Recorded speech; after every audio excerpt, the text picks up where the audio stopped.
Pemirsa, pada Juni 2024, pertumbuhan volume kris mencapai 227% YoY dengan total volume transaksi selama 2024 adalah 1,05 juta transaksi.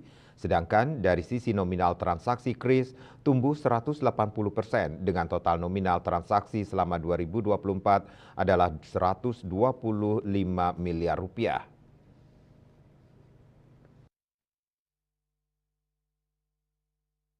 Direktur KPW BI Provinsi Bali, Butet Linda H. Panjaitan mengatakan di Bali salah satu kabupaten yang memiliki potensi digitalisasi yang besar dilihat dari jumlah merchant kris adalah Kabupaten Buleleng.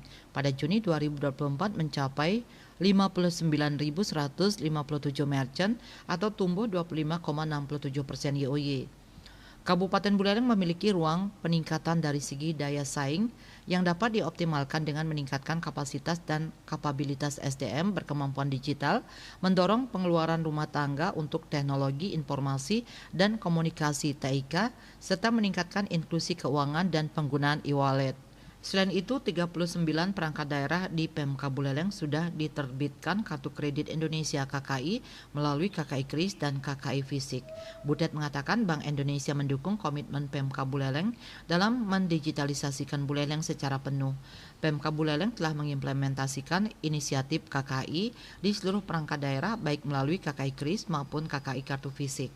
Diharapkan dengan implementasi KKI tersebut, proses bisnis belanja daerah di Kabupaten Buleleng dapat menjadi lebih transparan dan lebih bertata kelola dengan baik. Berdasarkan Indeks Elektronifikasi Transaksi Pemerintah Daerah ETPD semester 2 2023, kondisi indeks ETPD Provinsi Bali secara keseluruhan sudah masuk kategori digital, khusus Kabupaten Buleleng berada dalam kategori digital dengan indeks sebesar 95,8%.